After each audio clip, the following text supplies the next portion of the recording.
নির্বাচনে অনিয়ম না হলে বাংলাদেশ জামায়াতে ইসলামী ক্ষমতায় আসতে পারবে না।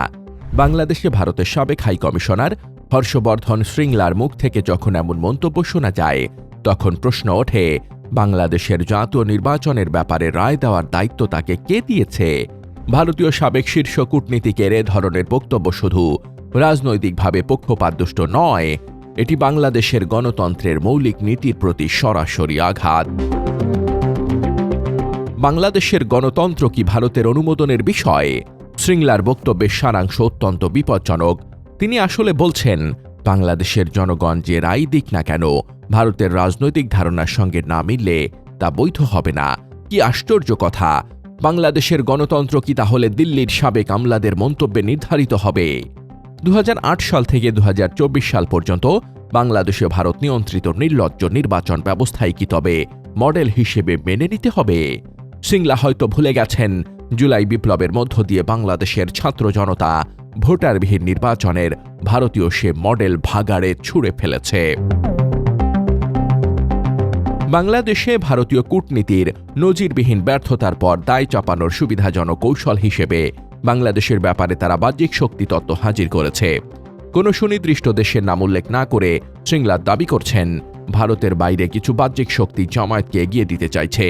তার এ কথাই প্রমাণ করে, বাংলাদেশের রাজনীতিতে ভারত নিয়মিত হস্তক্ষেপ করে এ দেশকে তারা উপনিবেশ বানিয়ে রাখতে চায়।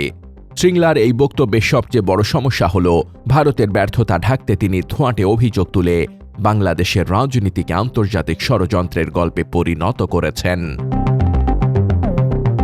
কিন্তু প্রশ্ন হচ্ছে, দক্ষিণ এশিয়ার রাজনীতিতে সবচেয়ে সক্রিয় বাহ্যিক শক্তি কোনটি? বাংলাদেশের রাজনীতিতে ভারতের ঐতিহাসিক ও সমসাময়িক প্রভাব কি কোনো নতুন ব্যাপার?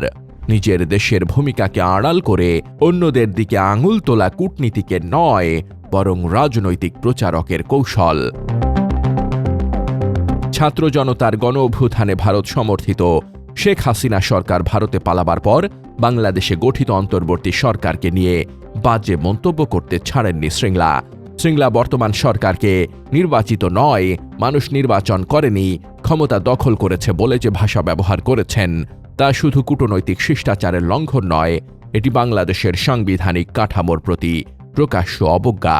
ভারতের একজন সাবেক রাষ্ট্রদূতের মুখে ধরনের ভাষা কূটনীতিক দায়িত্বজ্ঞানহীনতার চরম উদাহরণ। রাজনৈতিক মন্তব্যের পাশাপাশি ভারতে অনুষ্ঠেয় বাংলাদেশের বিশ্বকাপ ক্রিকেট বয়কট, ক্রীড়াঙ্গনের ভবিষ্যৎ, ব্যক্তিগত বন্ধুত্ব সবকিছু জুড়ে দিয়ে শ্রীংলা মূলত একটি নির্দিষ্ট রাজনৈতিক বয়ান তৈরি করতে চেয়েছেন। আর সে বয়ান যে কট্টর হিন্দুত্ববাদের পক্ষে, সে কথা বুঝতে কারো বাকি নেই।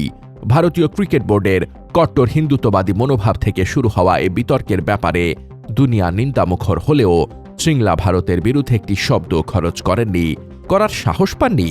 এই মনোভাব একজন কূটনীতিকের নয়, বরং একজন সুবিধাভোগীর। মনে রাখতে হবে, বাংলাদেশ কারো অধীন প্রদেশ নয়, বাংলাদেশ কোনো পরীক্ষাগারও নয়, যেখানে বিদেশি সাবেক আমলারা বসে আগাম রায় দেবেন কে ক্ষমতায় আসতে পারবে আর কে পারবে না। বাংলাদেশ কোনো করিডোর রাষ্ট্র নয়, যার রাজনীতির ভবিষ্যৎ দিল্লির বৈঠকখানায় নির্ধারিত হবে।